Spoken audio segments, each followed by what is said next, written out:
thou sayest, charge my brother on his blessing to bring me well. Here begins my sadness. My brother Jake he keeps at school. Our report speaks goldenly of his prophet. For my part, he keeps me rustically at home. Or to speak more properly, stays me here at home unkept.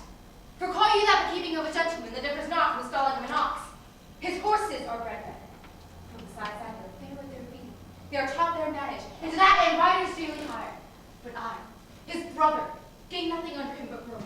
For the which his animals on his dunghills are as much bound to him as I. Besides, his nothing that he so plentifully gives me, but something that nature gives me, his countenance is to take from me. Lets me feed with his hind. Bars me a place of a brother, and inasmuch as in him lies, minds my gentility with my education. This is it, Adam, that grieves me. And the spirit of my father, which I think is within me, begins to mutiny against his servitude. I will no longer endure it, that I know no wise remedy how to avoid it. Yonder comes my master, your brother. Go apart, Adam. Thou shalt see how he will shake me up. Now, sir, what make you here? Mary, sir, I am not taught to make anything. What mar you then, sir? Mary, sir, I am here to mar that which God made. A poor, unworthy brother of yours with idleness. Mary, sir, be better employed, and be naught a while. Shall I keep your hogs and eat husks with them? What prodigal portion have I spent that I should come to such penury? Know you where you are, sir? Oh, sir. Very well, here your orchard. Know you before whom, sir? Better than he I am before knows me. I know that you are my eldest brother, and in that gentle condition of blood should so know me. The courtesy of nations allows you my better than to be the firstborn. For that same tradition gives not to another, where there are 20 brothers for 20. I have as much as my father needs me. Albeit I confess your coming before me is near his reverence. What, boy? Come, elder brother, you are too young. What's that hands on me, villain? I am no villain. I am the youngest son of Sir Roland Du Bois, and these thrice villains as such a father begot villains. Wert thou not my brother, I would not take this hand from thy throat, till the other I pulled out thy tongue for saying so. Thou hast railed on myself. Sweet masters, be patient, for your father's remembrance be the cord. Let me go, I say! I will not till I please, you shall hear me. My father charged you in his will to give me good education. You have trained me like a peasant, hiding and obscuring from me all judgment-like qualities. The spirit of my father grows strong in me, and I will no longer endure it. Therefore, allow me such exercises as may become my judgment, or give me the foreign lottery my father left me my testament. With that, I will go buy my fortune. And what wilt thou do? Beg when that is spent? Well, get you in. I will not long be troubled with you. You shall have some part of your will. I pray you, leave me. Although further vengeance becomes me my good. Get you with him, you old dog. His old dog, my reward. Close to I've lost my teeth in your service. God be with my old master. He would not have spoke such a word.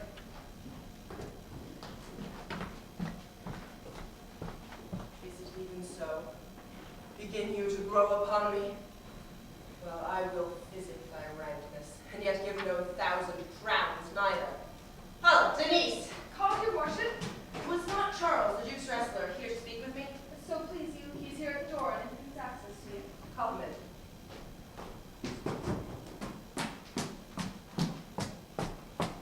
Will be a good way, and tomorrow the wrestling is. Tomorrow to your worship? Good Monsieur Charles, what's the new news at the new court? No news at the court, sir, but the old news. That is, the old Duke is banished by his young brother, the new Duke. 3 or 4 loving lords put themselves into voluntary exile with him, whose lands and memories were the new Duke, therefore he isn't the leave to wander. Can you tell if Rosalind, the Duke's daughter, be banished with her father? No, for the Duke's daughter, her cousin, so loves her, being ever from their cradles bred together, that she would have followed her exile or have died to stay behind her. She's at the court and no less beloved of her uncle than his own daughter, never too late to love as they do. Where will the old Duke live?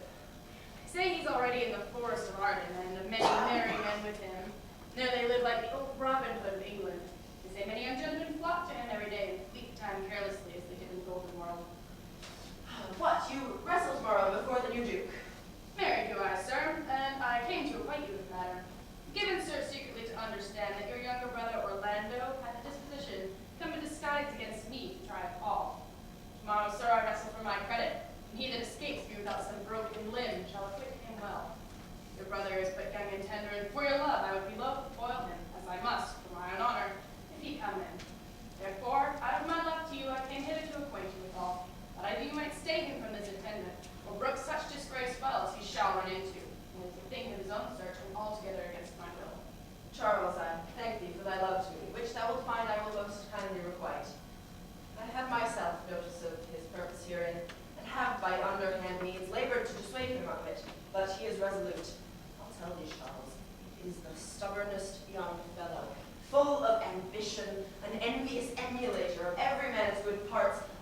and villainous contriver against me, his natural brother.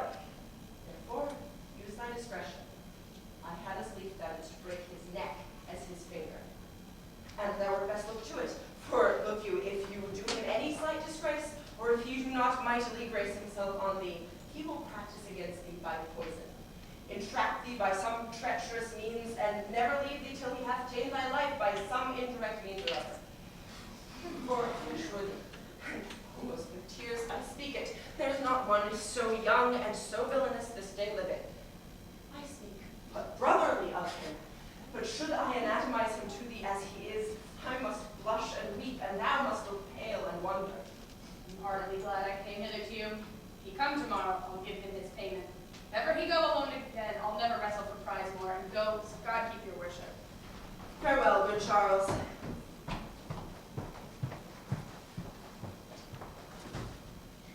Now will I stir this gamester. I shall see an end of him. For my soul, though I know not why, hates nothing more than he. Yet he is gentle, never schooled and yet learned, of all sorts enchantingly beloved, full of noble device, and indeed so much in the heart of the world, and especially of mine own people, who best know him, that I am altogether misprized. But it shall not be so long. This wrestler shall clear all. Nothing remains but that I kindle the boy thither, which now I'll go about.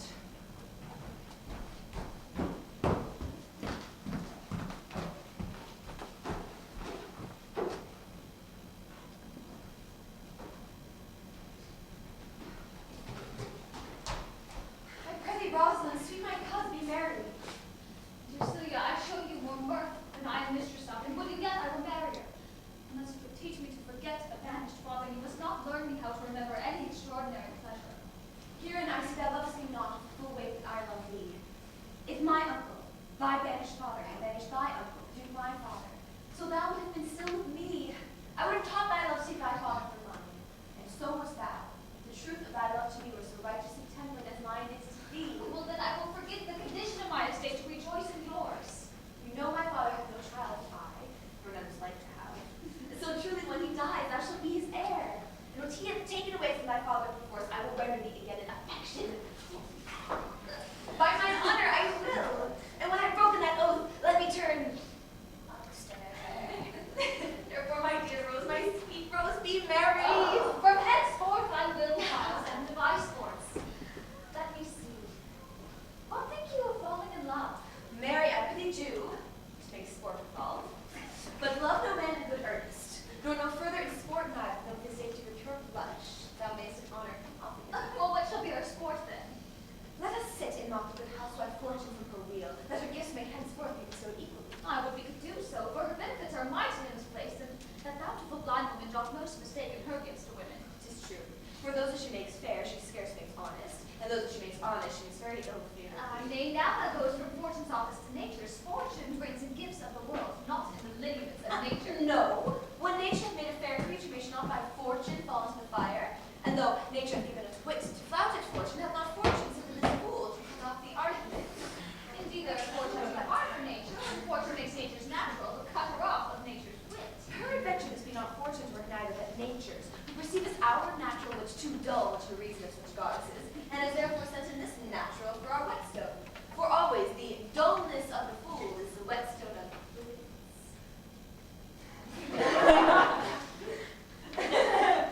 How now, wit? Whither wander you? Mistress, you must come away to your father.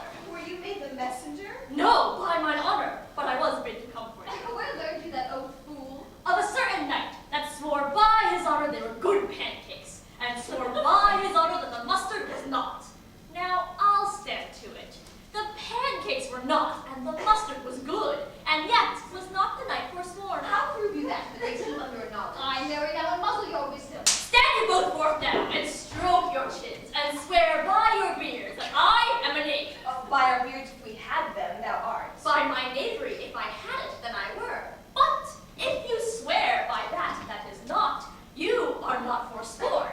No more was this knight swearing by his honor, for I never had any. Or he had it sworn away long before he ever saw those pancakes or that mustard. I prithee, what does thou meanest? One that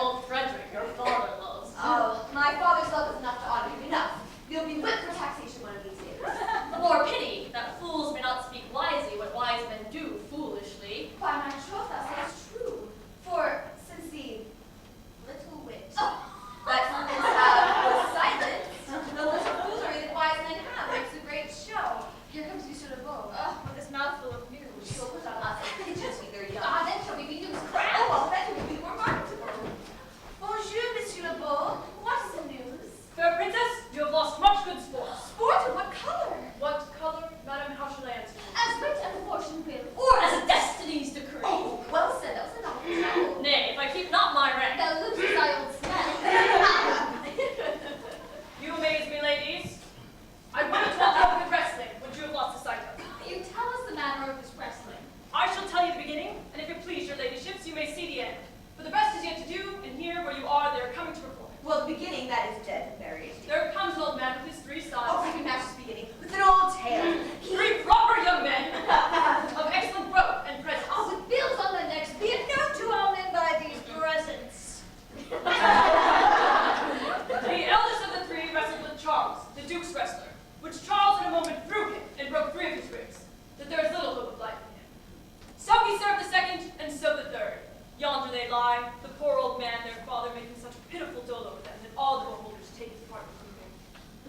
Alas, but what is a sport, monsieur, that the ladies have lost? Why, this that I speak of. Huh, thus men may grow wiser every day. 'Tis the first time I ever heard rib-breaking was sport for a young lady. Or I promise. Is there another that longs to see this broken music, and besides, is there yet another that dotes on rib-breaking? Shall we see this wrestling, cousin? You must, if you stay here. For this is the place appointed for the wrestling, and they are ready to perform it. Oh, yonder, sure they're coming. Let us now stay and see it. Come on, since the youth will not be entreated, his own parallel board. Is yonder the man? Even he matters. Alas, he is too young. Yet he looks successfully. How now, daughter? Cousin. Are you crept hither to see the wrestling? I, my liege, so please to give us leave. You will take little delight in it, I can tell you. There is such odds in the man. In pity of the challenger's youth, I would fain dissuade him, but he will not be entreated. Speak to him, ladies.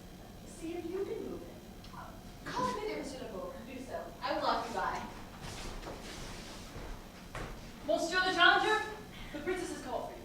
I will attend them with all respect and duty. Young man, have you challenged Charles the wrestler? No, fair princess. He is the general challenger. I have come but in as others do to try to strengthen my youth. Young gentlemen, your spirits are too bold for your years. You've seen cruel proof of this man's strength. You could see yourself with your eyes, or know yourself with your judgment, the fear of your adventure would help you toward your enterprise. We pray you, for your own sake, to embrace your safety and give over this attempt. Young sir, your reputation might not therefore win this prize. We will make it our suit to the Duke that the wrestling might not go forward. I beseech you, punish me not with your hard thoughts, wherein I confess me much guilty to deny so fair and nicely lady as anything. But may your fair eyes and gentle wishes go with me to my trial, wherein if I be foiled, there's one shame that was never gracious, killed but one dead that was willing to be so. Will do my friends no wrong, for I have none to lament. The world no injury, for in it I have nothing. Only in the world I hold a place, which may be better supplied than I have made it empty. The little strength I have, I would go with you. And mine, to eat out hers. Very well, in heaven I be deceived in you. Your heart's desires be with you. Where is this son of Ready, sir, but his will hath in it a more modest working. You shall try but one fall. No, I warrant you, Grace. Do not entreat him to a second that has so mightily persuaded him from a first. And if you mean to mock me after, you should have mocked me before. Come your ways. Now Hercules be thy speed, young man. I would I were invisible so I could catch the strong man by the leg.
Sir Roland's son, his youngest son, and would not change that calling to be adopted heir to Frederick. My father loved Sir Roland as his soul, and all the world was in my father's mind. Had I before known this young man to be his son, I should have given him tears unto entreaties ere he should thus have ventured. Gentle cousin, let us go thank him and encourage him. My father's rough and envious disposition sinks me at heart. Good sir, you have well deserved. If you do keep your promises in love, but justly, for you have exceeded all promise, your mistress shall be happy.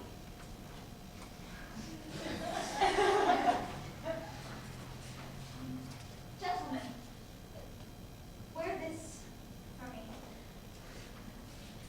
One out of such a fortune that could give more, but that her hand lacks the means. Shall we go, Taz? Aye. Very well, Princess. Can I not say I thank you? My better parts are all thrown down, and that which stands up here is but a Quinton, a mere lifeless block. He calls us back. My pride fell with my fortunes. I'll ask him what he would. Did you call, sir? Sir, you have wrestled well and overthrown more than your enemies. Will you go, cuz? Have with you. Very well.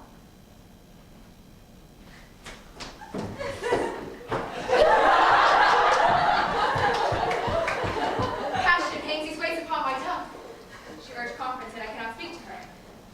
Orlando, thou art overthrown, or tomorrow something weaker masters thee.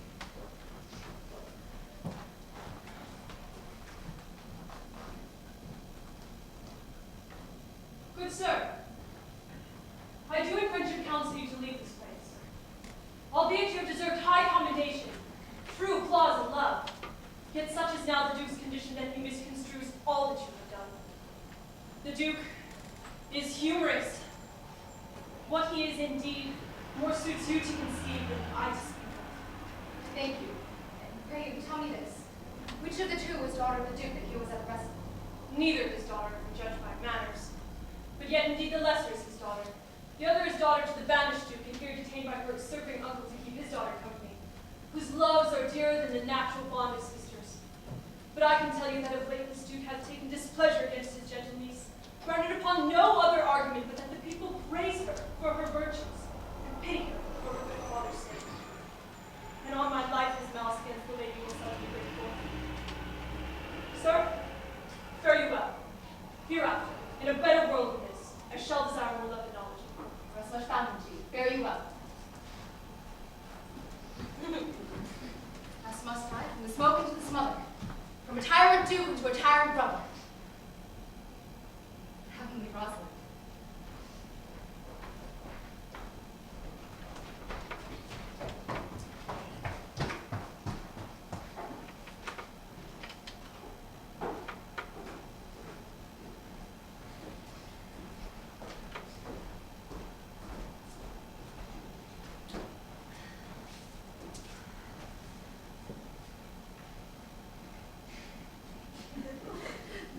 Cousin, my Rosalind. Cupid have mercy, not a word, not one to throw at a dog. No, thy words are too precious to be cast to an curse. Come, throw some of them at me. Come lay me with reason. Then there would be two cousins laid up, and the one should be lamed with reasons, and the other mad without any. But is all this for your father? No. Some of it is from my child's father. Oh, how full of briars is this working day world?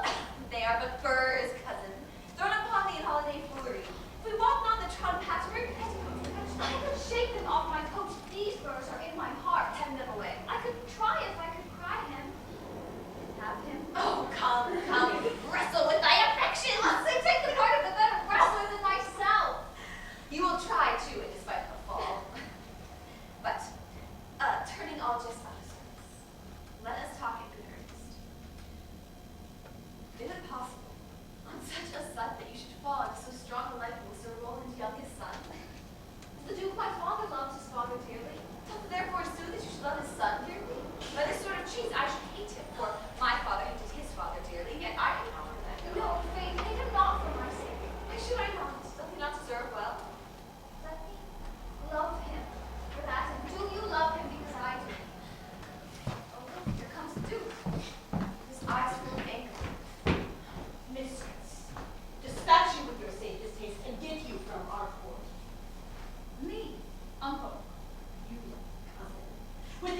10 days, and that thou beest found so near our public court as 20 miles, thou diest for it. I do beseech your grace, let me the knowledge of my fault bear with me. If with myself I will intelligence or have acquaintance with my own desires, so that I do not dream or be not frantic, as I do trust I am not then, dear uncle, never so much as in the thought and word did I offend your highness. Thus do all traitors. If their purgation did consist in words, they are as innocent as grace itself. Let it suffice thee that I trust thee not. Trust cannot make me a traitor. Tell me whereon the likelihood depends. Thou art thy father's daughter. There's enough. So was I when your highness took his dukedom, so was I when your highness banished him. Treason is not inherited, my lord. Or if we do derive it from our friends, what's that to me? My father was no traitor. And good my liege, mistake me not so much to think my property is treachery. Dear sovereign, hear me speak!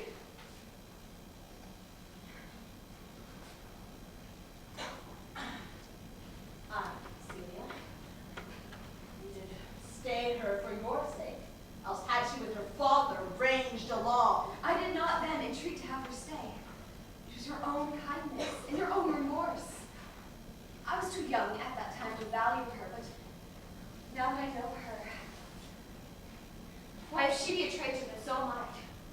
We still have supped together, rose at an instant, learned, played, ate together, and whereso we went, like Juno's swans, still we went coupled and inseparable. She is too subtle for thee, and her smoothness, and her very silence, and her patience speak to the people, and they pity her. Thou art a fool. She robs thee of thy name, and thou shalt show more bright and seem more virtuous when she is gone. Then open not thy lips. Firm and irrevocable is my doom which I have passed upon her. She is banished. Pronounce that sentence then upon me, my liege, for I cannot live out of her company.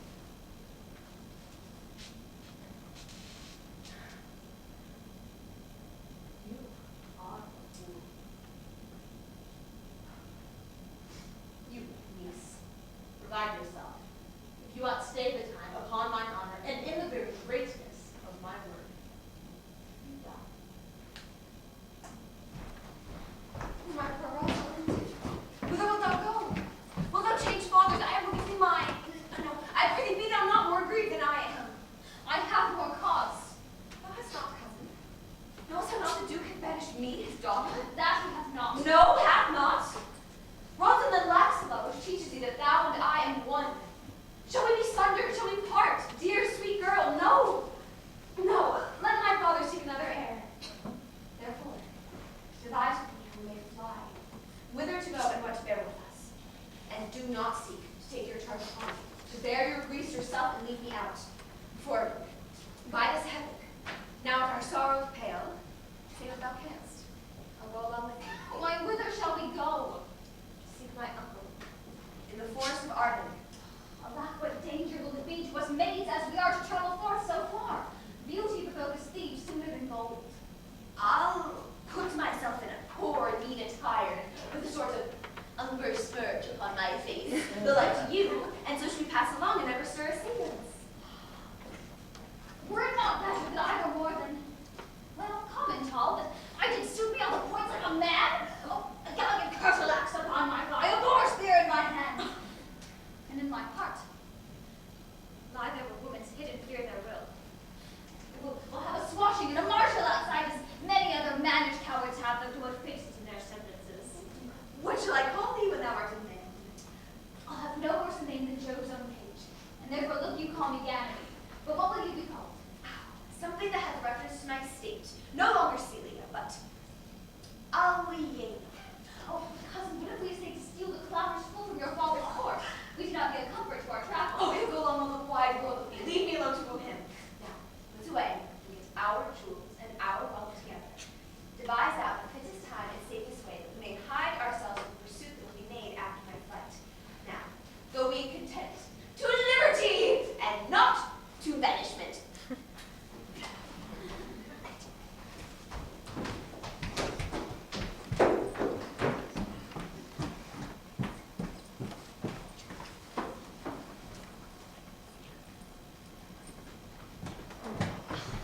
Now, my comrades and brothers in exile, hath not old custom made this life more sweet than that of peace and have these once more free from peril, and the envious court. Here feel we the penalty of Adam. The season's difference, as the icy fang and churlish chiding between which, when it bites and blows upon my body, even till I can with cold eye smile and say, this is no flattery. These are counselors that feelingly persuade me what I am.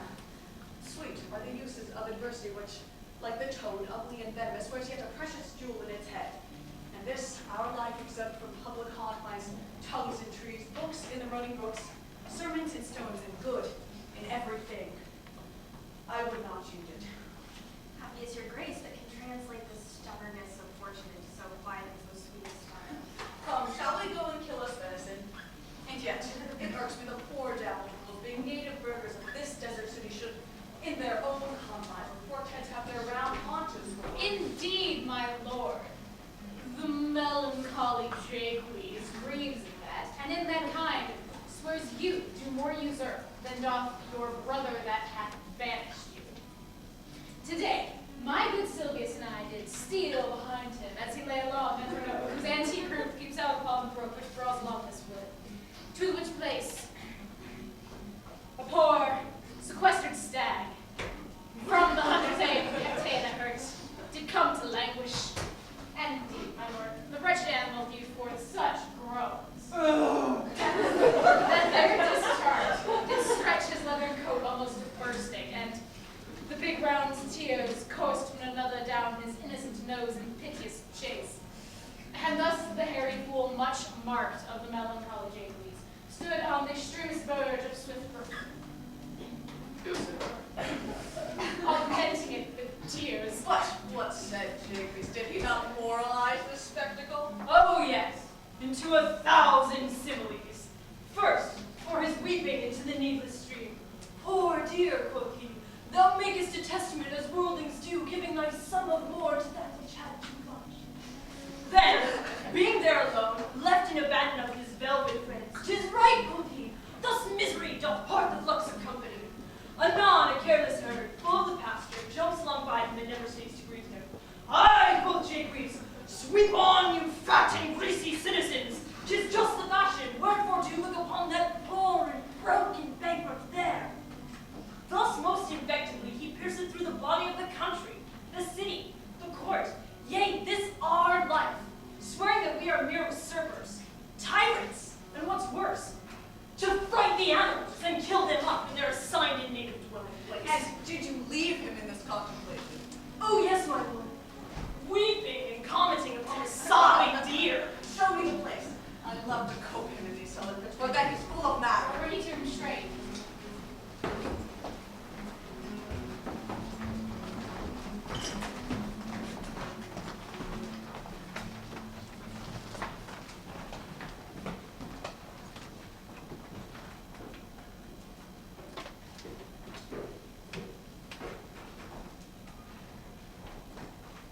Who's there? My young master. Oh, my gentle master. Oh, my sweet master. Oh, you memory of old Sir Rowland. What make you here?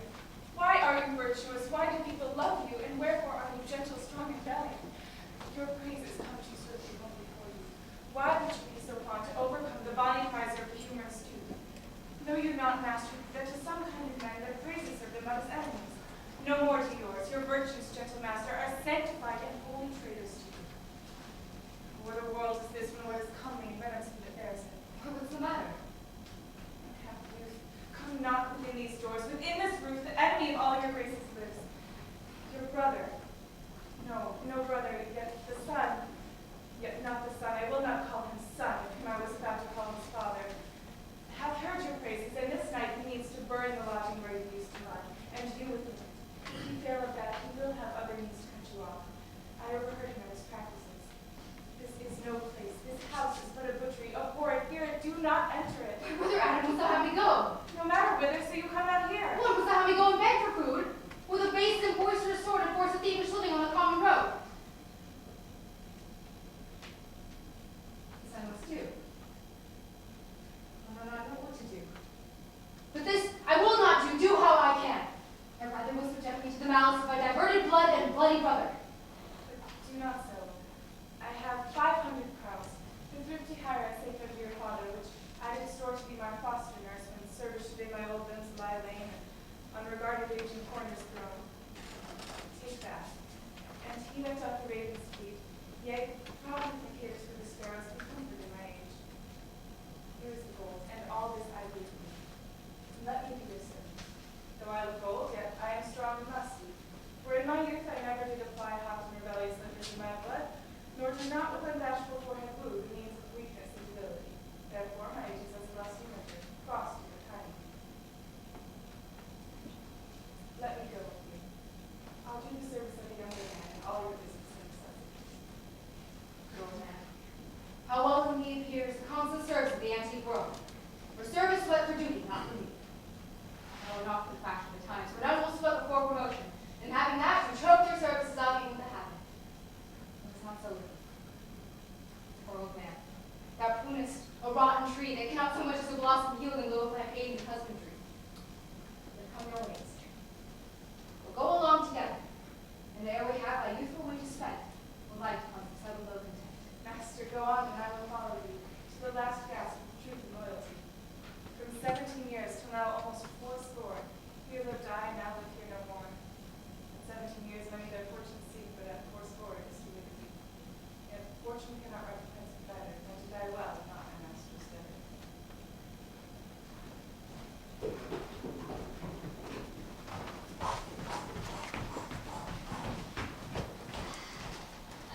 Jupiter, how weary are my spirits! Ah! I care not for my spirits if my legs were not weary.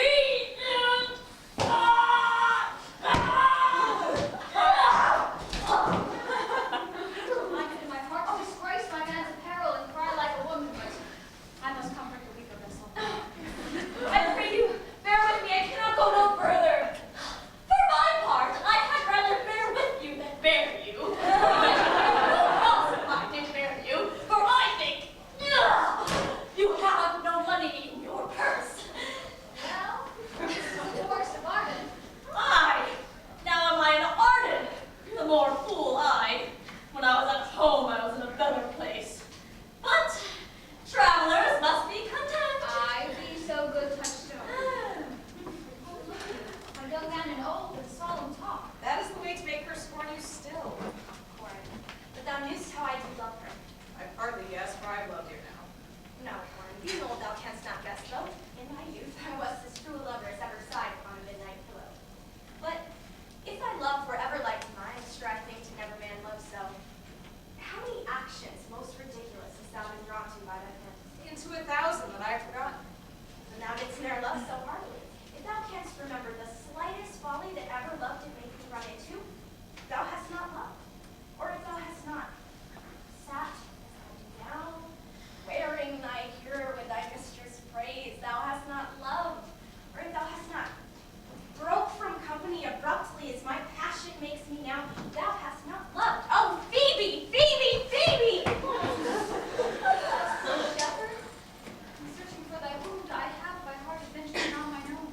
And I remember, when I was in love, I broke my sword upon a stone. I bid him take that for coming at night to woo Jane's smile. And I remember the kissing of a battlet, and the cow's dogs her pretty chopped hands had milked.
buy his flock and pasture? Or that young swain you saw here but ere while that little cares for buying anything.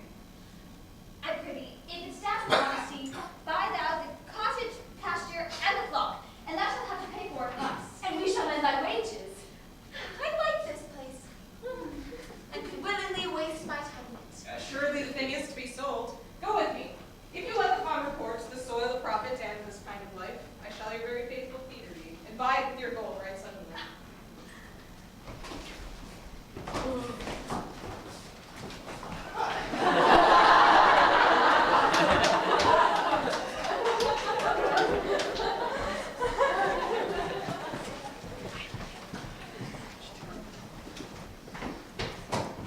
Dear master, I can go no further. What for food? You lie down and mutter on my grave. Farewell, sweetness. How now, good Adam? No greater art in thee. Live a little, comfort a little, cheer thyself a little.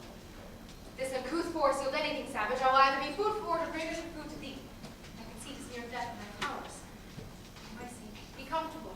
I will be with thee presently. And if I bring thee not something to eat, I give thee leave to die. If thou diest before I come, thou art a mocker of my labor. Thou lookest cheerly. Thou liest in the bleak air. Come. I will bear thee to some shelter. Thou shalt not die for a dinner. Nor leave anything in this desert. Cheerly, Adam.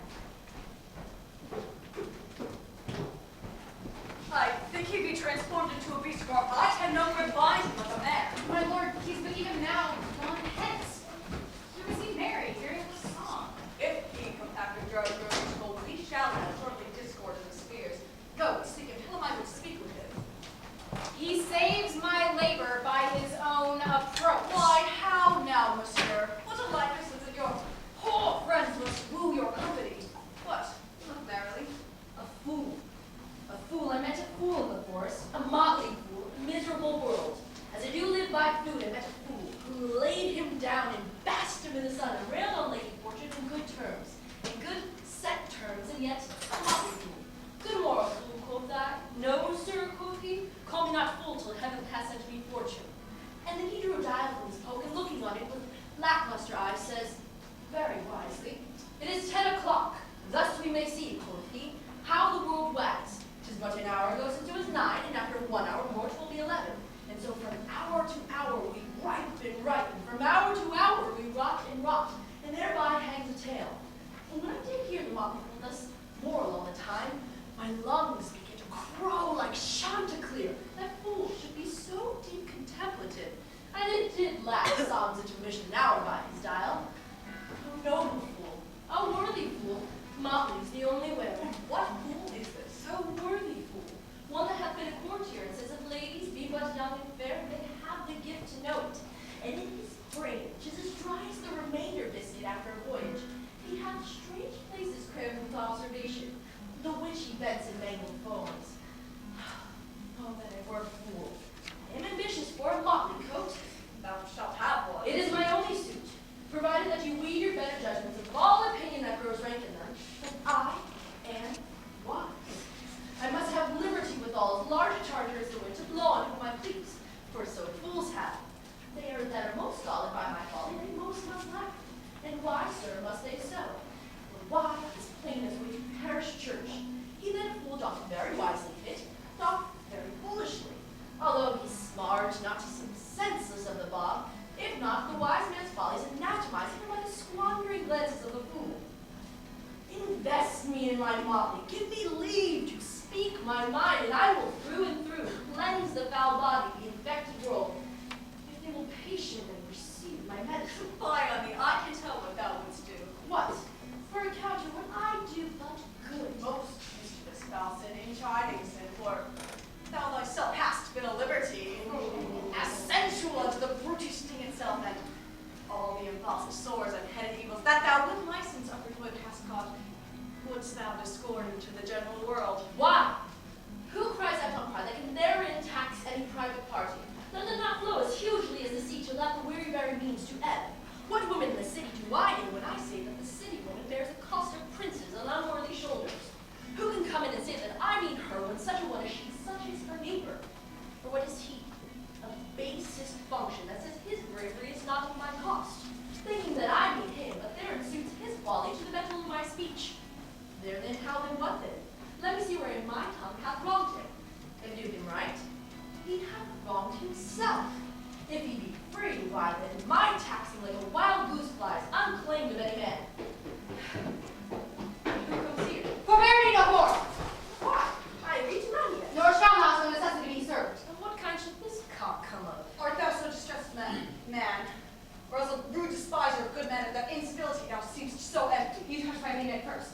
bear point, distress, and taken from any show of exclusivity.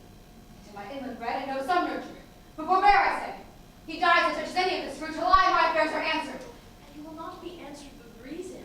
I must die. Oh, what would you have? Your gentleness should force more than your forcing us to gentleness. Speak you so gently. Pardon me, I pray you. I thought all things had been savage here, and therefore put I on a countenance of stern command. Whatever you are, that in this desert inaccessible, under the shade of melancholy boughs, lose and neglect the creeping hours of time. If ever you looked on better days, if ever been where bells with notes to church, if ever sat at a good man's table, if ever from your eyelids wiped a tear, know it is to pity and be pitied, let gentleness my strong and force can be, in which hope and blush and hide my sword. True is it that we have seen better days, and have with holy bells been called to church, and wiped our eyes at goodman's feast of drops that sacred pity hath engendered. And therefore sit you down in gentleness, and take upon command what help we have, that to your wanting may be ministered. And forbear a while.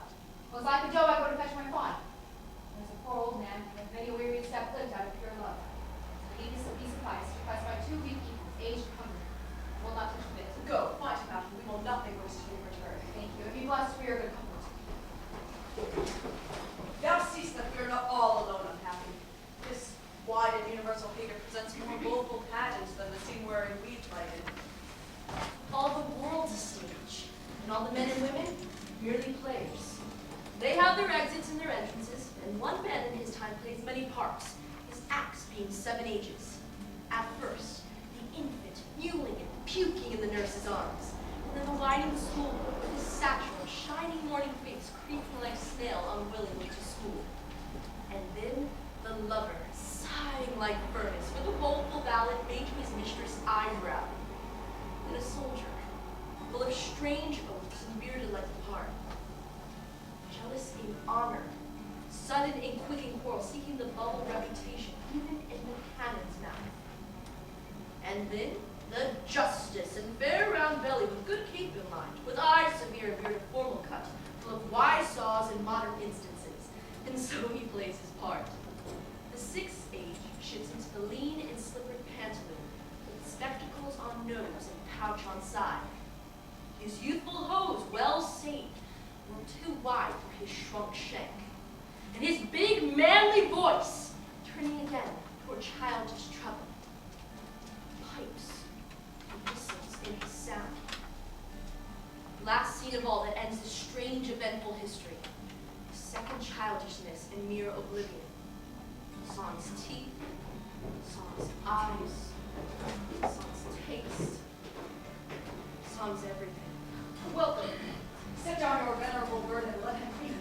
Thank you most for so much indeed. I scarce can speak to thank you for myself. Welcome, fall to. I will not trouble you to question you of your fortunes. Give us some music then. Good cousin, sing. Blow, blow, thou winter wind, thou art not so unkind as mountain gratitude. Thy tooth is not so keen because thou art not seen, although thy breath be rude. Hey ho, sing hey ho unto the green holly. Most friendship is fading, most loving mere folly. Then hey ho the holly. Then hey ho the holly. If that you were the good Sir Roland's son, as you have whispered faithfully you were, and as mine eyes doth this effigy's witness was truly lived and living your face, be truly welcome hither. I am the Duke that loved your father. The residue of your fortune go to my cave and tell me. Good old man, thou art right welcome as my master is, supported by the arm. Give me your hand, and let me all of your fortunes understand.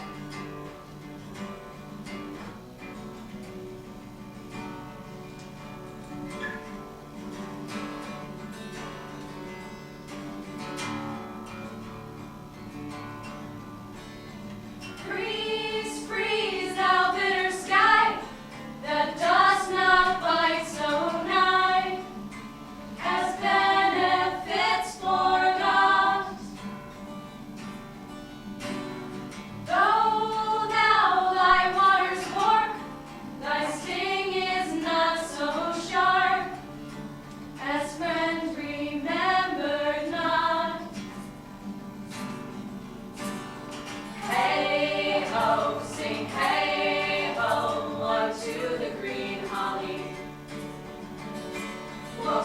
friendship is fading, most loving mere folly.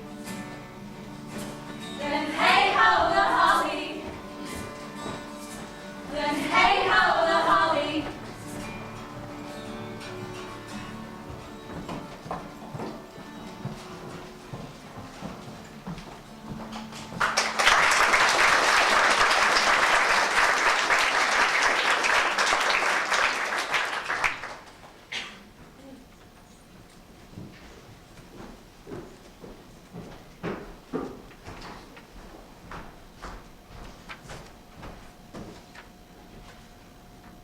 Not seen him since, sir! Sir, that cannot be. But were I not the better part made mercy, I should not seek an absent argument for my revenge. Thou present. Look to it. Find out thy brother, wheresoe'er he is. Seek him with candle. Bring him dead or living within this 12 months, or turn thou no more to seek a living in our territory. Thy lands and all things which thou dost call thine were the seizure to we seize into our hands till thou canst quit thee by thy brother's face of what we think against thee. Oh, that your highness knew my heart in this. I never loved my brother in my life. Poor villain thou! Oh. Turn him out of doors and let our officers of such nature put an extent upon his house and lands. Do this expediently and turn him go.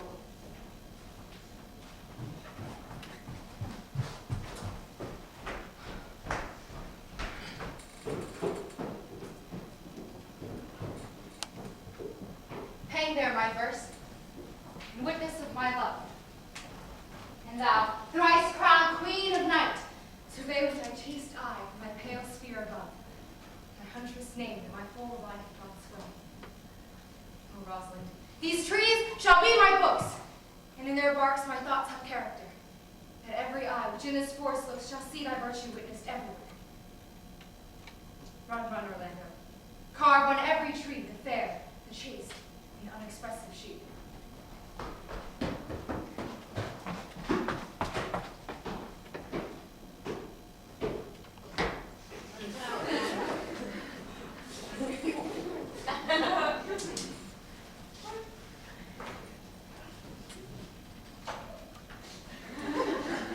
And how like is shepherd's life, Master Touchstone?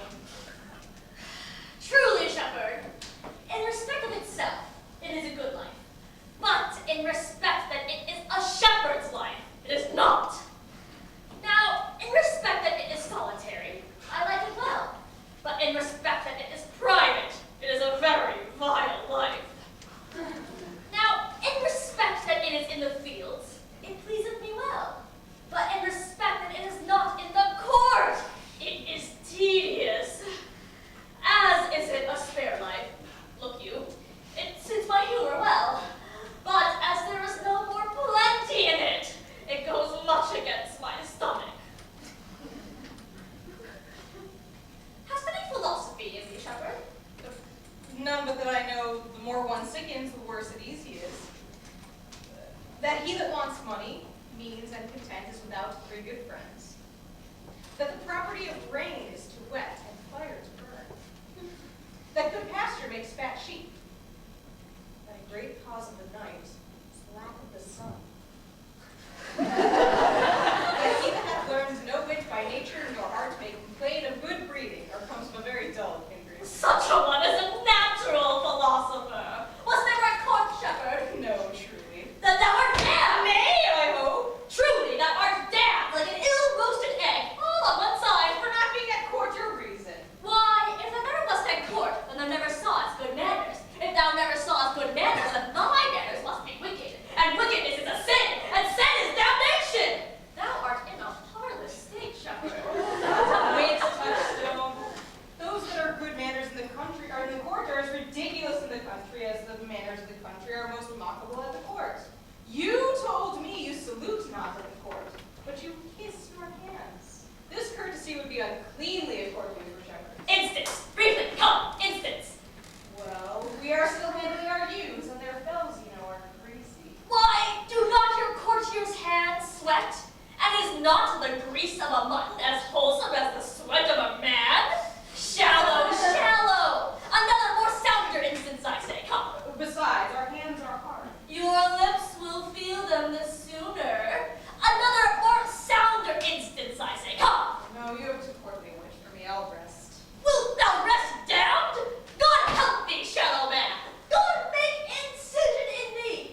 is another simple synonym to bring the ewes and the rams together and to offer to get your living by the copulation of cattle, to be bought to a bellwether, and to betray a she-lamb of a 12-month to a croquetated, old, couplely ram out of all reasonable match. If thou beest not damned for this, then the devil himself will have no shepherds. I cannot see how else thou shouldst escape. From the east to western end, no jewel is like Rosalind. Her worth being mounted on the wind through all the world, there's Rosalind.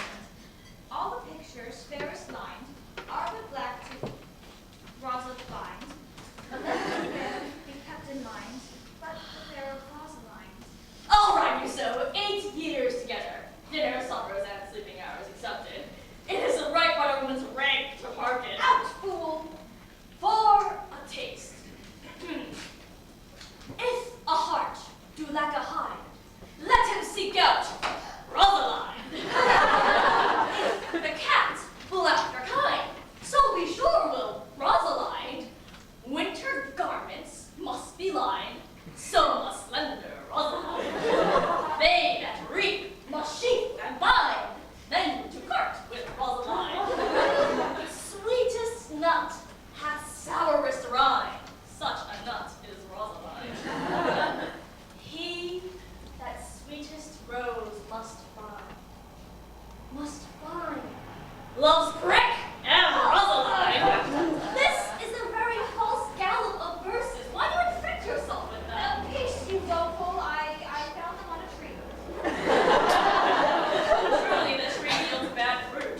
And I'll graphic with you, and I'll graphic with the meddler. I know be the earliest fruit in the country. I know be rotten ere you be half ripe, and that's the right virtue of the meddler. You have said, but whether wisely or no, let the forest judge. Why, should this a desert be, for it is unpeopled? No. Tongues. I'll hang on every tree. That shall civil saying show. Somehow brief.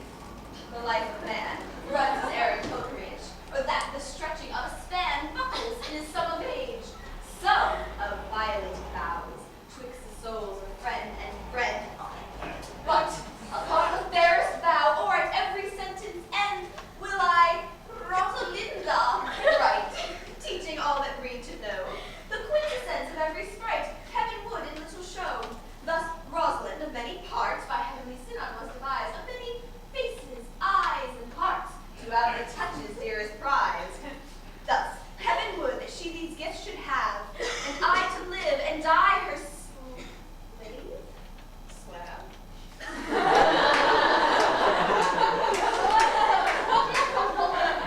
Tedious formerly of love have you wearied your parishioners withal, and never quite have patience, good people. How now, backstretch, shepherd, go off a little. Shepherd, go off a little. Go with him, Sarah. Come, shepherd, let us make an honorable retreat. Does that hear these verses? Oh, yes, I've heard them all and more too, for some of them had in them more feet than the verses were fair. Oh, 'tis no matter, the feet might bear the verses. Aye, but the feet were lame and could not bear themselves without the verse, and therefore stood lamely in the verse. Was this out here without wondering how thy name should be hanged and carved about these trees? 7 of the 9 days out of wonder before you came, for oh, here what I found on a palm tree.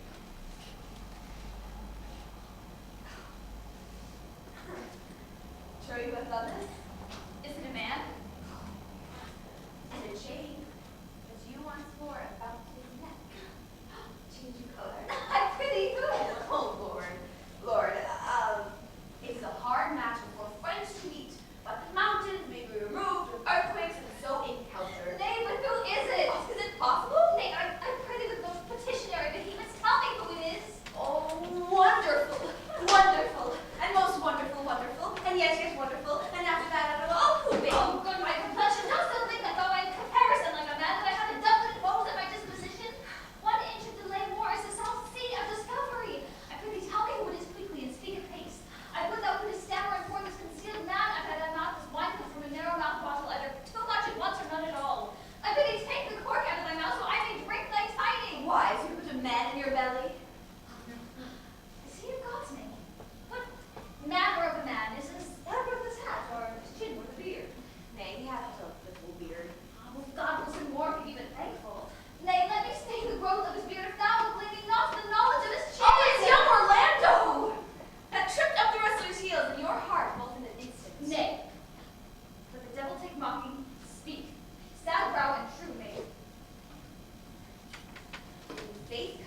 make better strangers.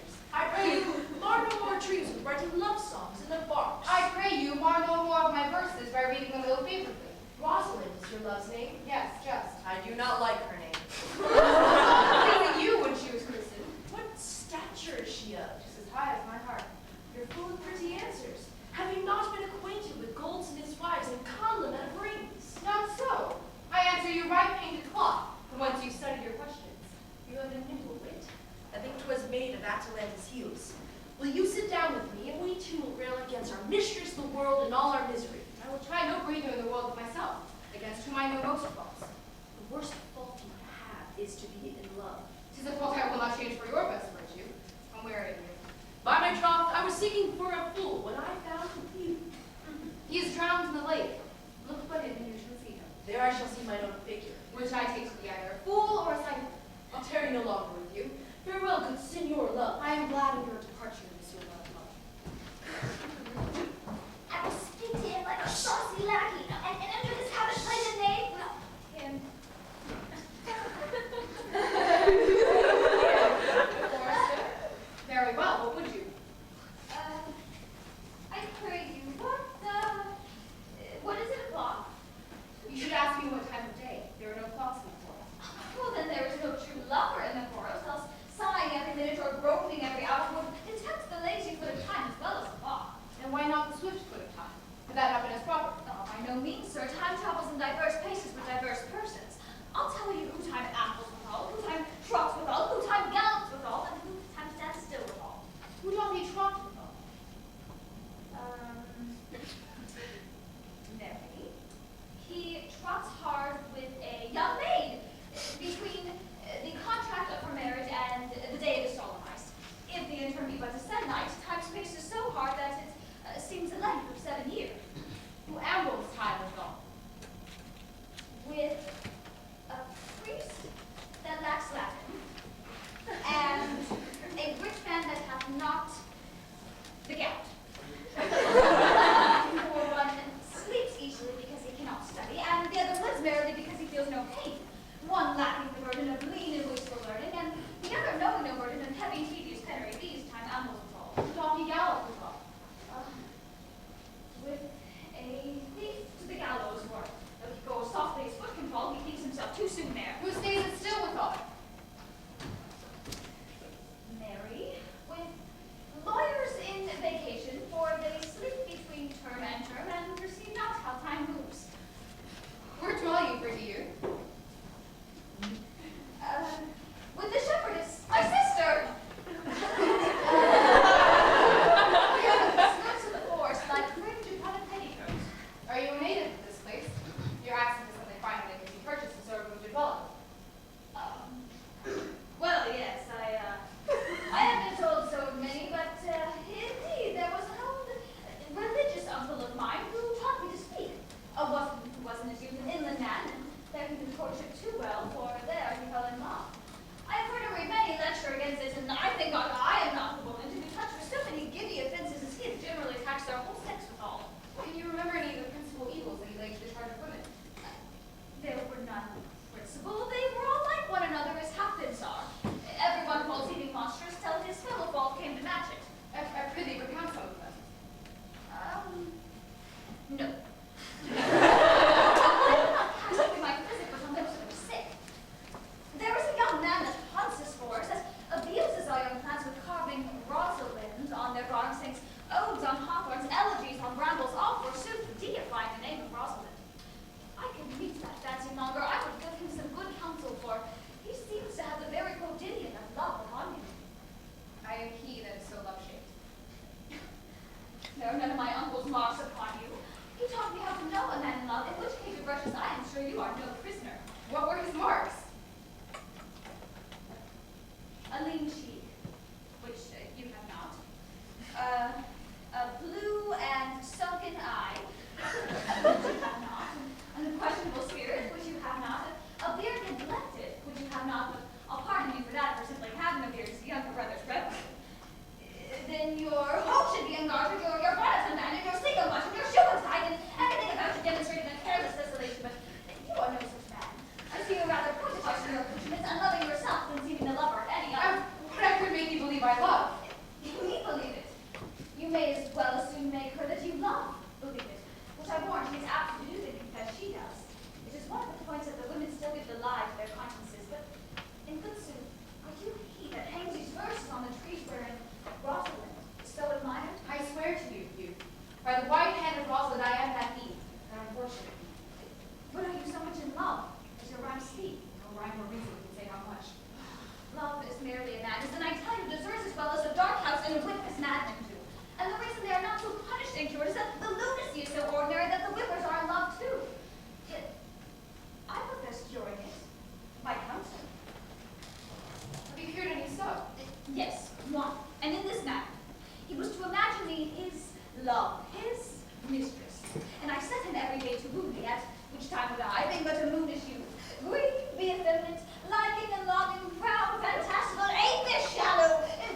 Tell me where it is.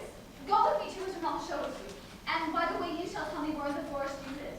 Come, will you go? With all my heart, with you. Nay, you must call me Rosalind. Come, sister, will you go?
For he is not like to marry me well, and not being well married, it would be a good excuse hereafter to leave my wife. Go thou with me, and let me counsel thee. Come, sweet Audrey. We must be married, or we must live in Audrey. Farewell, good Master Oliver. Not, oh, sweet Oliver. Not, oh, pray, Oliver, leave me not behind me, but wind away. Be gone, I say. I'll not do any with thee. It's no matter. There are fantastical knaves them all to put me out of my calling.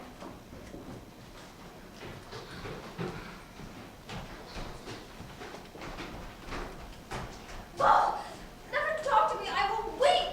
Do I believe it? You have grace enough to consider that tears not become a man.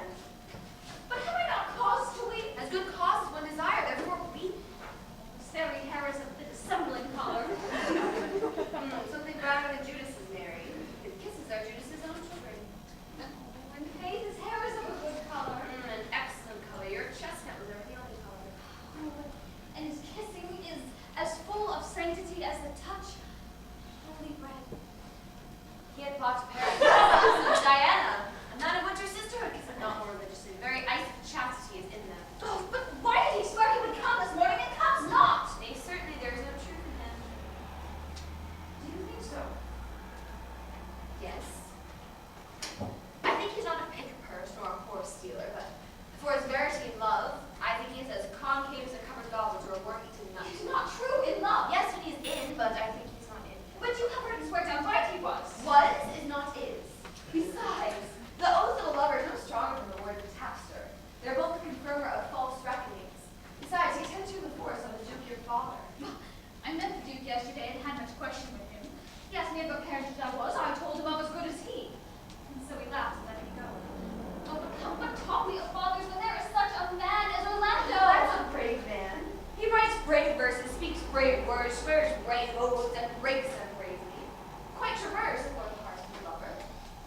He's a puny tilter that spurs his horse on one side and breaks his staff like a noble goose. But all's fair that youth mounts and folly guides. Mistress and master, oft have you inquired after the young shepherd that complained of love who you saw seen by me on the turf, praising the proud, disdainful shepherdess that was his mistress.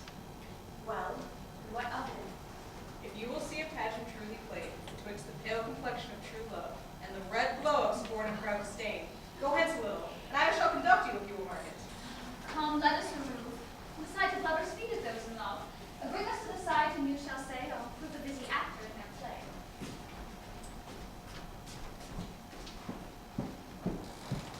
Sweet Phoebe, do not scorn me. Do not, Phoebe. Say that you love me not, but say not so in bitterness. The common executioner whose heart the accustomed sight of death makes hard, falls not the axe upon the humble neck, but first begs pardon. Will you sterner be than he that dies and lives by bloody traps? I would not be thy executioner. I fly thee, for I would not injure thee. Thou tellest me there is murder in my eye. 'Tis pretty sure and very probable that eyes that are the frailest and softest things, who shut their coward gates on enemies, should be called tyrants, butchers, murderers. Now I do frown on thee with all my heart, and if mine eyes can wound, now let them kill thee. Now, counterfeit swoon, why now fall down? For if thou canst not, oh, for shame, lie not to say mine eyes are murderers. Now, shall the mark mine eye have made in thee? Scratch thee but with a pin, and there remains some scar of it. Lean but upon a rush, the cicatrice incapable of pressure thy palm some moments keep. But mine eyes, which I have darted at thee, hurt thee not. Nor I am sure there is no force in eyes that can do hurt. Dear Phoebe, if ever is that ever may be near, you meet in some fresh cheek the power of fancy. Then shall you know the wounds invisible, love's keen arrows bleed. But till that time, come not thou near me. And when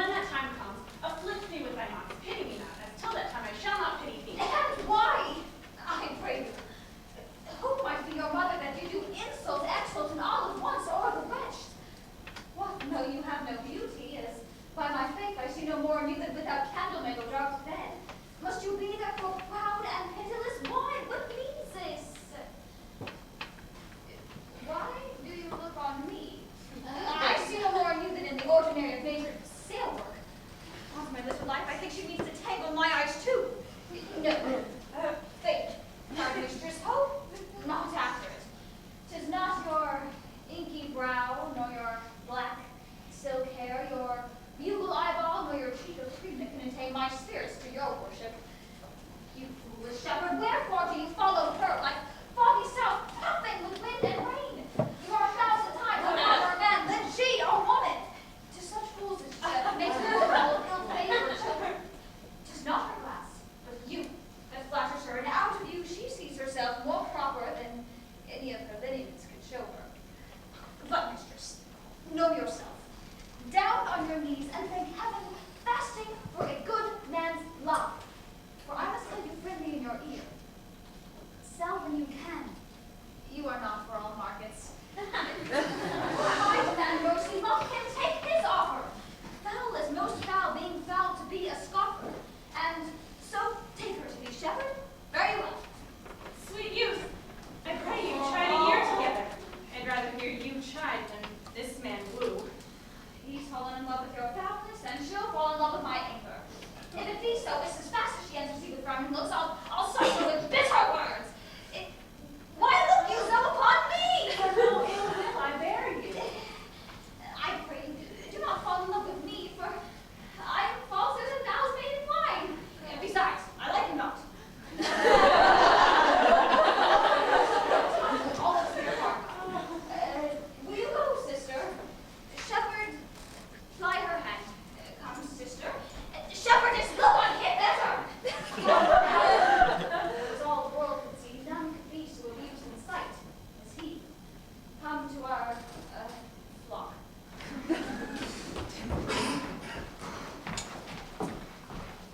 Dear shepherd, now I find myself might. Whoever loved that love not at first sight. Sweet Phoebe, Huh, what sayest thou, Sylvius? sweet Phoebe, pity me. Why, I am sorry for thee, gentle Sylvius. Wherever sorrow is, relief would be. If you do sorrow at my grief and love, by giving love, your sorrow and my grief will both exterminate. Thou hast my love, is not that neighborly? I would have you. That were covetousness. Sylvius, the time was that I hated thee, and yet it is not that I bear thee love.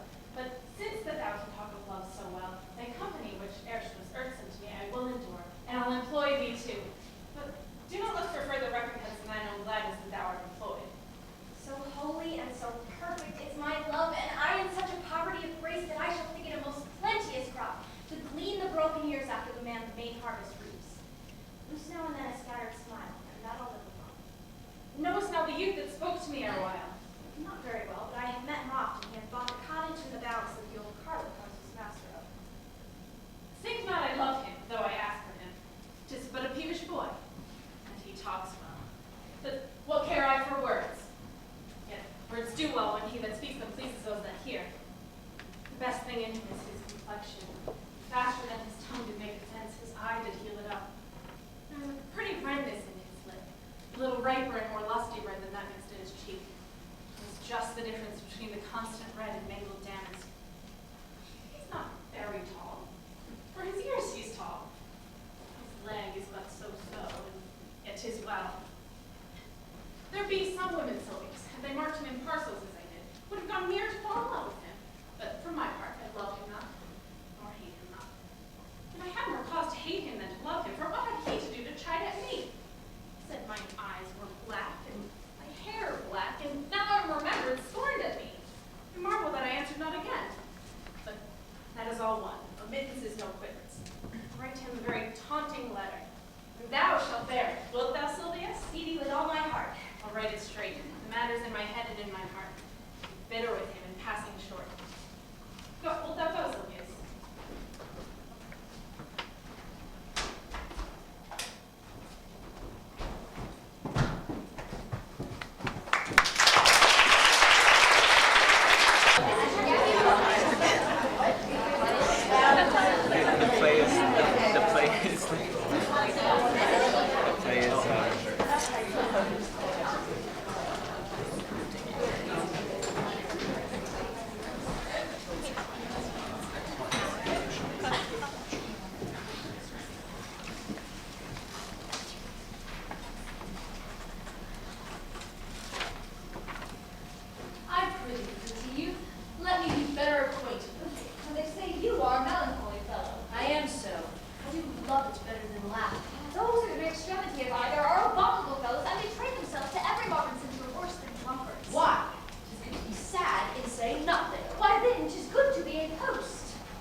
distracted from many objects. Indeed, the sundry's contemplation of my travels, in which I often rumination wraps me in the most humorous sadness. Oh, traveler, by my faith, you have great reason to be sad. I fear you have soldier lands to see other men's. Then to have seen much and to have nothing is to have rich eyes and poor hands. Yes, I have gained my experience. And your experience makes you sad. I'd rather have a fool making marriage experience to make me sad than to travel for it too. Good day and happiness, dear Rosalie. Nay then, God be with you if you talk in blank verse. Farewell, monsieur. Look, you lisp and wear strange suits. Disable all the benefits of your own country. Be out of love with your nativity. Almost chide God for making you that countenance you are, or I will scarce think you have swam in a gondola. Why, how now, Orlando, where have you been all this while? You, a lover, and you serve me such another trip, never come in my sight more. My dear Rosalind, I come within an hour of my promise. Break an hour's promise in love. Why, beautiful by the minute to 1,000 parts, break the heart 1,000 parts the minute, and in their strong. It may be sentiment that Cupid hath flashed him over the shoulder, though I'll warn him heart whole. Pardon me, fair Rosalind. Nay, and you be so tardy, come no more of my sight. I have slave people to view than of a snail. A snail? I of a snail. For though he goes slowly, he carries his house on his leg. But I think then you make a woman. Besides, he brings his destiny with him. What is that? Why, whores. Well, such as you are trained to be beholding to your wife for, but he comes armed in his fortune and prevents the slander of his wife. Virtue is no word maker, and my Rosalind is virtuous. And I am your Rosalind. It pleases him to call you so, but yet the Rosalind of a better year than you. Oh, come, woo me, for now I'm in a holiday humor and like enough to consent. What would you say to me now when I were your very, very Rosalind? I was kissed before I spoke. Nay, you were better speak first. And when you were grappled for lack of matter, you might take occasion to kiss. Very good orators when they were out, but spit, such. For lovers lacking God warn us matter, the cleanliest shift is to kiss. How if the kiss be denied? Then she puts you to entreaty, and there begins new matter. Who would be out, being before the blood of mistress? Ah, Mary, that should you if I were your mistress, or I should think my honesty greater than my wit. What, my suit? Not out of your apparel, and yet out of your suit. And another Rosalind. Take some joy to say you are, because I would be talking of her. Oh, well, then in her person I say I will not have you. Then in my own person I die. No, faith, die by attorney. The poor world is almost 5 billion years old, and all that time there was never any man who has died in his own person who does it, of a love cause. Men have died from time to time, and worms have eaten them, but not for love. I would not have my right Rosalind as mine, for I protest, her frown might kill me. His hand will not hurt a fly. Well, but come now, I will be your Rosalind in a more coming on disposition, and ask me what you will. I will grant it. Then love me, Rosalind. Yes, faith will I Fridays, Saturdays, and all. And will thou have me? I am 20 such. What sayest thou? Are you not good? I hope so. Well, then can one desire too much of a good thing? Come, sister, you shall be the priest and marry us. Give me your hand. What say you, sister? Pray thee marry us. I cannot say the word. Nay, you must begin, will you, Orlando?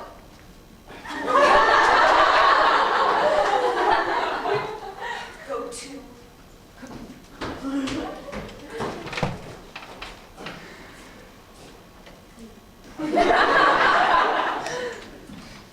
Will you, Orlando, have to wife this Rosalind? I will. I mean, when? Why now? As soon as she can marry us. Then you must say, I take thee, Rosalind, for wife. And take thee, Rosalind, for wife. I might ask you for your permission, but I do take thee, Orlando, for my husband. There's a girl that goes before the priest, and certainly a woman's thought runs before her actions. Good all thoughts. They are winged. Now, tell me how long you would have her after you possess her. Forever and a day. Oh, say a day without the other. No, Orlando, men are April when they move, December when they wed. Maids are made when they are maids, but the sky changes when they are wives. I will be more jealous of thee than a Barbary cock pigeon over his hen, more clamorous than a parrot in spring, more newfangled than an ape, more giddy in my desires than a monkey. I will weep for nothing like Diana in the fountain, and I will do so when you are disposed to be married.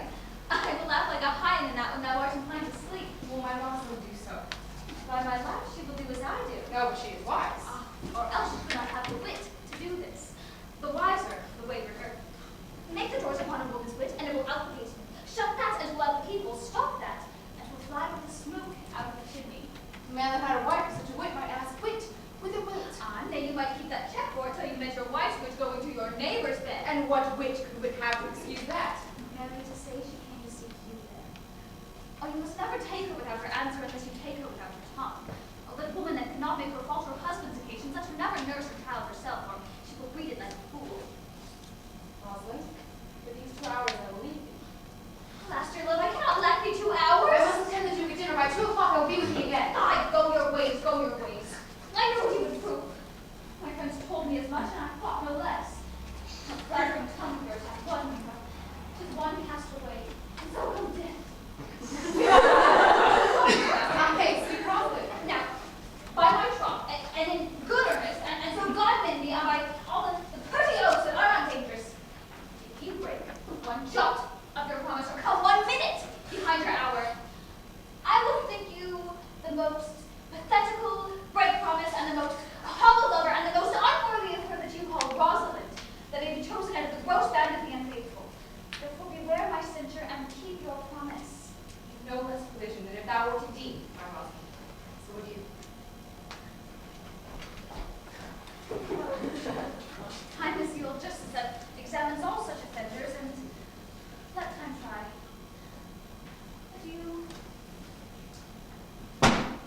You have simply misused our sex in your love prate. What, you must have your daughters and hoes plucked over your head so the world will burst and your own nest. Oh, cause, my pretty little cause, that thou dost know how many fathoms deep I am in love. It cannot be sounded. My affection has an unknown bottom like the Bay of Portugal. Or rather, or as fast as your poor affection in it runs out. No. That same wicked bastard of Venus that was begotten God, conceived of queen and born a man, that same rascally boy that abuses everyone's eyes because his own are out. Let him be judge of how deep I am in love. I'll tell thee, Alina, I cannot be out of the sight of Orlando. I'll go find a shadow inside till he come. I'll sleep.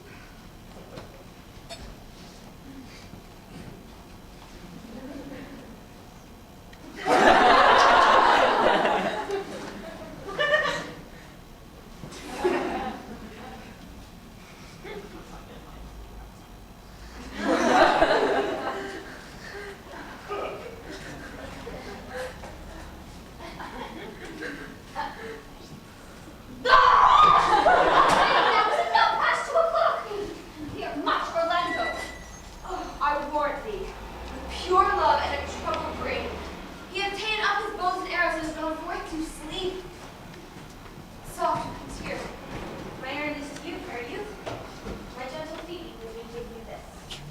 I know not the contents, but as I guess by the stern brow and waspish action she did use as she was writing of it, it bears an angry tenor.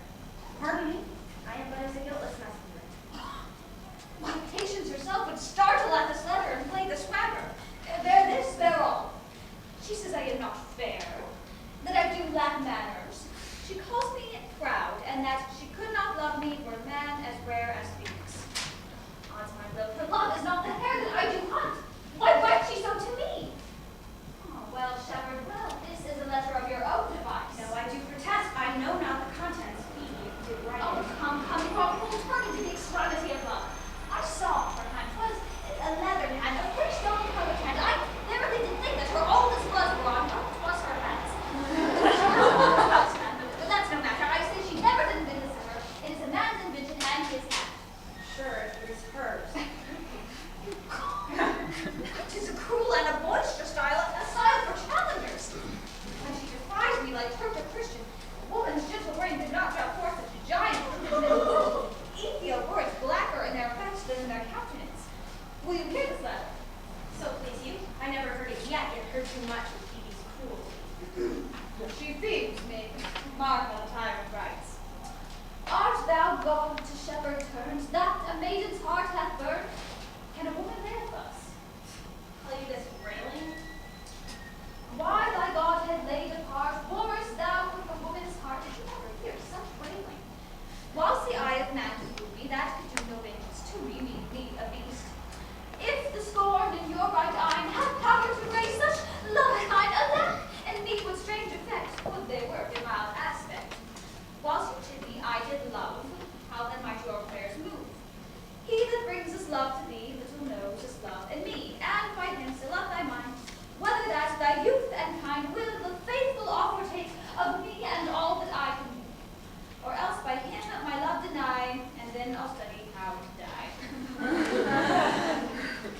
thee this chiding?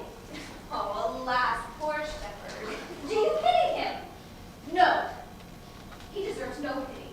Will thou love such a woman, but to make thee an instrument and to play false strings upon thee? Not to be endured. Although thy ways I see love have made thee a tame snake, and say this to her, that if she love me, I charge her to love thee. If she will not, I'll never have her unless thou entreat for her. Now as you be a true lover, hence, and not word. For here comes more company. Good morrow, fair ones. If you know, where in the purlieus of this forest stands a sheep-cote fenced about with olive trees?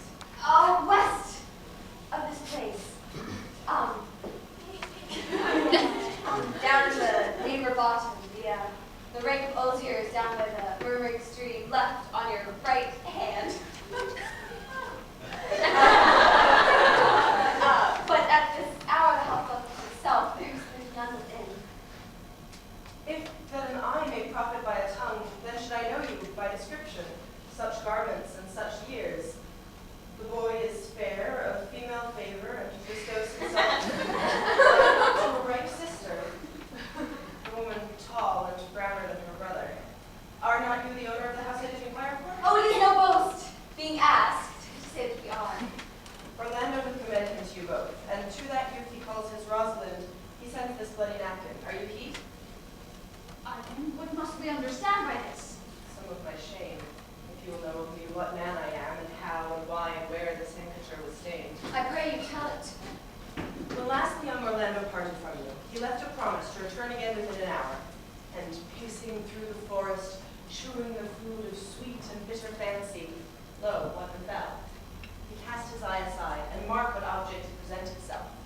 Under an oak, whose boughs were mossed with age, and high-top bald with dry antiquity, a wretched, ragged man, o'ergrown with hair, lay sleeping on his back, about whose neck a green and gilded snake had wreathed itself, who, with her head nimble in threats, approached the opening of his mouth. But suddenly, seeing Orlando, it unlinked itself, and with indented glides did slip away into a bush, under which bush's shade a lioness, with udders all drawn dry, lay couching, head on ground, with cat-like watch, when that the sleeping man should wake, for 'tis the royal disposition of that beast to prey on nothing that does seem as dead. This seen, Orlando did approach the man, and found it was his brother, his elder brother. Oh, I heard him speak of that same brother. He did render him the most unnatural that lived amongst men. And well might he so do, for well I know he was unnatural. But to Orlando did he leave him there, food to the stuffed and hungry lioness? Twice did he turn his back, and purposed so. But kindness, nobler ever than revenge, and nature, stronger than his just occasion, made him give battle to the lioness, who quickly fell before him, in which hurtling from miserable slumber I awaked. Are you his brother? Was you he rescued? Was you so oft contrived to kill him? 'Twas I, but 'tis not I. I do not shame to tell you what I was, sith my conversion so sweetly tastes, being the thing I am. But for the bloody napkin. I God. When from the first to last, betwixt us two, tears are our countenance and bathed, as how I came unto that desert place. In brief, he led me to the gentle Duke, who gave me fresh array and entertainment, committing me unto my brother's love, who led me instantly into his cave, there stripped his shirt, and here upon his arm the lioness had torn some flesh away, which all this while had bled, and now he fainted, and cried in fainting upon Rosalind. Brief, I recovered him, bound up his wound, and after some small space, being strong at heart, he sent me hither, stranger as I am, to tell his story, that you might excuse his broken promise, and to give this handkerchief stained in his blood unto that shepherd youth which he in sport was called his Rosalind. Oh, how now, Ganymede, sweet Ganymede! Many will swoon when they do look on blood. There is more in it. Cousin Ganymede?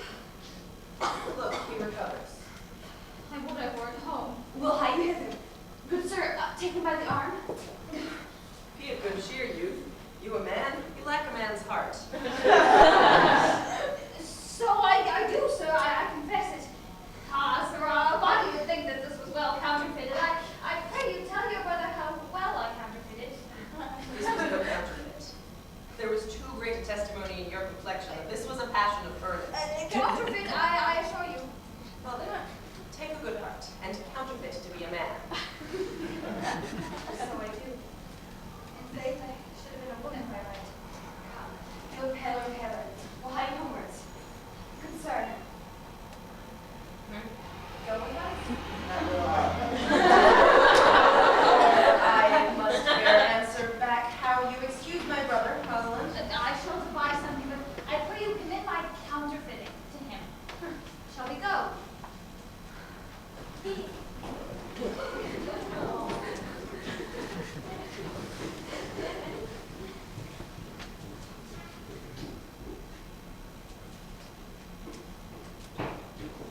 Is it possible that on so little acquaintance you should like her, that but seeing her you should love her and loving move? Way much you can grant. Do you persevere to enjoy her? Neither call the giddiness of it into question. Our sudden acquaintance, the poverty of her, my sudden wooing, nor her sudden consenting. But say with me, I love Aliena. Say with her that she loves me. Consent with both, that we may enjoy one another. It shall be to your good, for our father's house and all the revenue that was old Sir Rowland's will I estate upon you, and here live and die a shepherd. You have my consent. Let your wedding be tomorrow. Thither will I go to invite the Duke and all his intended followers. Go, you will prepare Aliena. Look, here comes our Rosalind. God save you, brother. And you, fair sister. How it grieves me to see thy brother heart in a scarf. This is my arm. Oh, I thought thy heart had been wounded with the claws of a lion. Wounded it is with the eyes of a lady. Did your brother tell you how I counterfeited to swoon when he showed me your handkerchief? Aye, and greater wonders than that. Oh, I know where you are. Innate, 'tis true, there was never anything so sudden but the fight of two rams, and these are special brag of I came, saw, and overcame, that your brother and my sister no sooner met, but they looked. No sooner looked than they loved.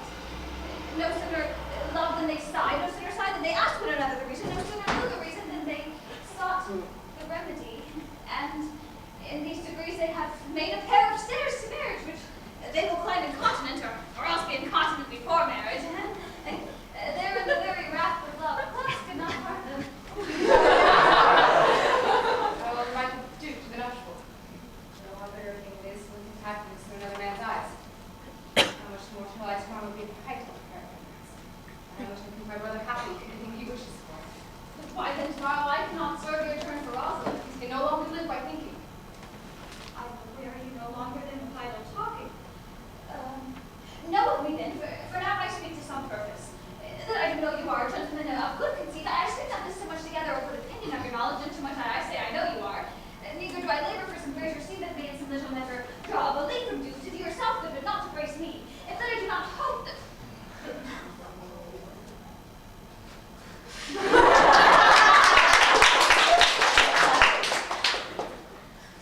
If you do love Rosalind, so near the heart as your gesture cries out, then when your brother marries Aliena, shall you marry her? I know into what straits of fortune she is driven, and it is not impossible for you, if it be not inconvenient to you, to set her before your eyes tomorrow, human as she is, without any danger. Speakest thou in sober meanings? By my life, I do. Therefore, put you in your best array and bid your friends. If you will be married tomorrow, you shall. And to Rosalind, you will. Oh, look, here comes a lover of mine and a lover of hers. Youth! You have done me much ungentleness to show the letter that I writ to you. I care not if I have, it is my study to seem despiteful and ungentle to you. You are there followed by a faithful shepherd. Look upon him, love him, he worships you. Good shepherd, tell this youth what 'tis to love. It is to be all made of sighs and tears, and so am I for Phoebe. So am I for Ganymede. So am I for Rosalind. And so am I for no woman. It is to be all made of faith and service, and so am I for Phoebe. And I for Ganymede. So am I for Rosalind. And I for no woman. It is to be all made of fantasy, all made of passion, and all made of wishes, all duty, adoration, and observance, all humbleness, all patience all purity, all trial, all obedience, and so am I for Phoebe. And so am I for Ganymede. So am I for no woman. If this be so, why This is blame why me we to need love to you? love Who do you speak to if this be so, why blaming me to love you? She that is not here, who doth not hear. I pray you, enough of this. 'Tis like the howling of she-wolves against the moon. I will help you if I can. I would love you if I could. Tomorrow leave me altogether. I will marry you if I ever marry a woman, and we'll be married tomorrow. I will satisfy you if I've ever satisfied men, and you shall be married tomorrow. I will content you with what pleases you content you, and you shall be married tomorrow. As you love Rosalind, me. As you love Phoebe, meet. And as I love no woman, I'll meet. Very well, I have left you all commands. I'll not fail if I live. Nor I.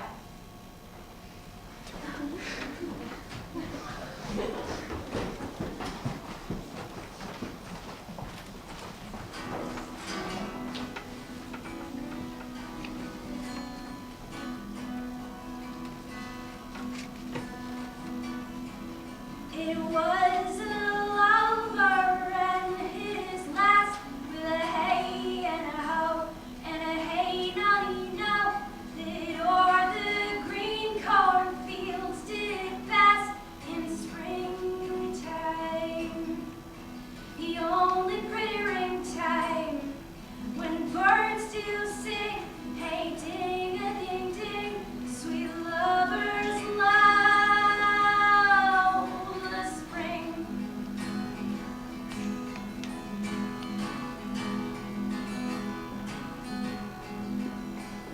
Between the acres of the rye, with a hey and a ho and a hey nonny no, these pretty country folks would lie in springtime, the only pretty ring-time, when birds do sing, hey ding a ding ding, sweet lovers love the spring.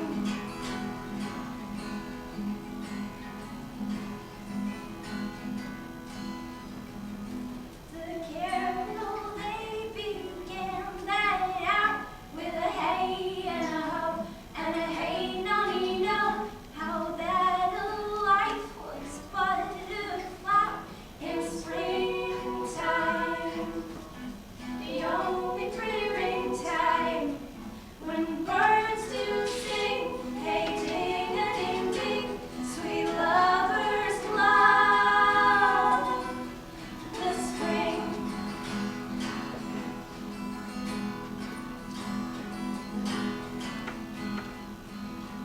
And therefore take the present tide with a hey and a ho and a hey nonny no, for love is crowned with the pride in springtime,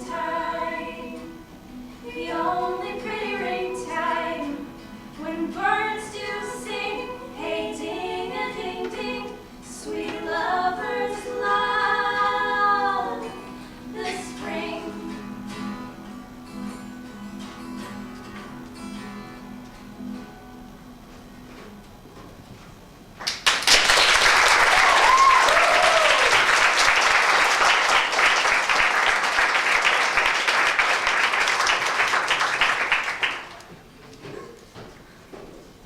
You don't still believe, Orlando, that the boy can do all this that he has promised? Sometimes do believe and sometimes not. As those that fear may help him with fear. Patience, once more whilst our compact is urged. You say if I bring in your Rosalind, you will bestow her on Orlando here. That would I had I kingdoms to give with her. And you say you'll have her when I bring her. And what I were, all kingdoms king. You say you'll marry me if I be willing. So will I, should I die the hour after? But if you do refuse me, that you'll give yourself to this most faithful shepherd. So is the bargain. And you say you'll have Phoebe if she will. But to have her in death were both one thing. I will all this matter. Keep you your word, O Duke, to give your daughter. Keep yours, Orlando, to receive his daughter. Keep your word, Phoebe, that you'll marry me, or else refusing me, that you'll wed this shepherd. Keep your word, Sylvius, that you'll have her if she refuse me. And from hence I go, to make these doubts all even.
God yield you, sir, I desire you of the like.